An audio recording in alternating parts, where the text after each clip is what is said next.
suckies! You're at the right place. The Marconi Show. Alan Kalter was such a great part of the Letterman show. He was the second announcer on the show, and after Bill Windle, the original announcer, died, the producers brought Dave a bunch of demo tapes of different announcers for him to listen to. And when he heard Alan Kalter's voice, the search was over. Hello. Is this Alan? Is this Marconi? Yes, sir. And How you doing? And my partner over here, Christine Levine. Hi, Christine. How are you? I'm doing great, Alan. How are you? Just fine. It's Big Red Levine. Oh, my goodness. Yeah, just call me by my right name.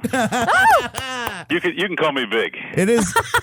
Just big. I am such a huge Late Show fan for years before Dave was on even CBS that I just am so honored to talk to you, sir. Well, it was a nice email you gave me. When I got back to you, it was a couple of weeks late because I never checked the emails. Right.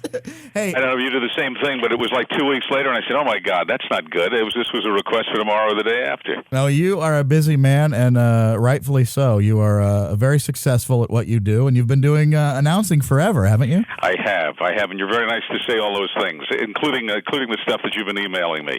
We won't tell the rest of the world about it. That's right. It's just between not Big that Red tight, and I. but you do what you want.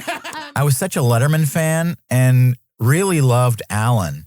You know, he was a character on the show. He was funny, and he could do whatever Dave needed.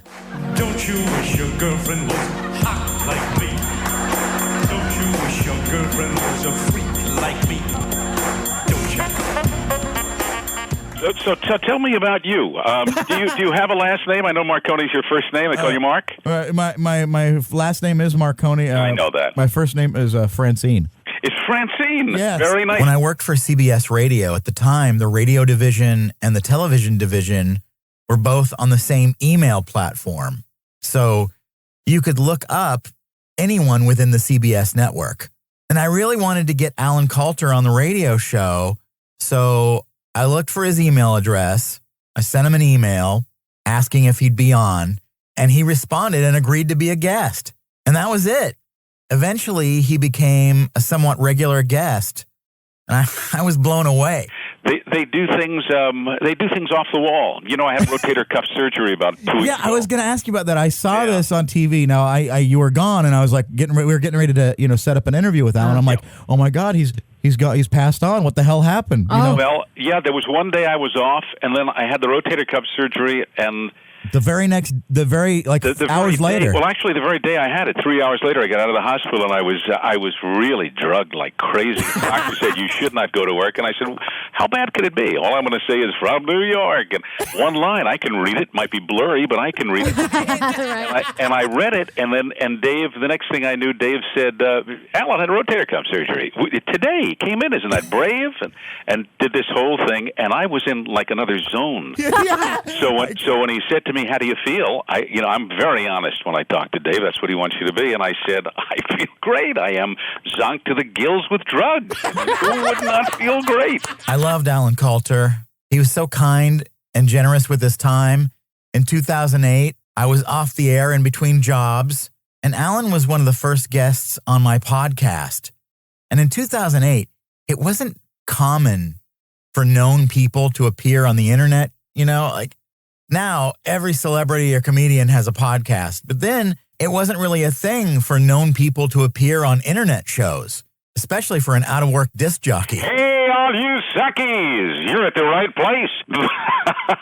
The Marconi Show. And because I was out of work and trying to get more guests, I asked each guest that I could get if they would make a plea to other guests that I was trying to get, and maybe that would help in obtaining even more guests. So I asked Alan if he would help me persuade Bill Curtis. Bill Curtis, one of the great voices in television and radio. And it's a must. It's a must. Bill, just get on Marconi as soon as you can, especially if you want to see your career continue. Alan Kalter, you are the best. And when I do get back on the radio or wherever I am, I hope that you will be a guest once again. All the luck in the world. You've got the talent. Just get the right time. There's nobody quite like Alan Kalter. I feel really lucky to have ever had the chance to talk to him, and not just on the air, off the air. We would email occasionally back and forth. And he was such a kind, wonderful man. And he is definitely going to be missed. Now, anything that you're doing, Alan, that we should know about coming up? Actually, I'm at the Paramus Mall in New Jersey with my puppet show on Friday and Saturday nights. Beautiful. Very nice. Yep. Yeah. How's that going, the puppet show? It's pretty good. Right now, we're giving money to people who come, but in a couple of months, maybe a couple of years, we're going to start charging. Oh, that's good. That's always good. So come for the puppets, stay for the money. Yes. Come for the puppets. Now, I named one of them Marconi. oh, see, now that's a high honor. Oh, the Marconi Show. It's magically delicious.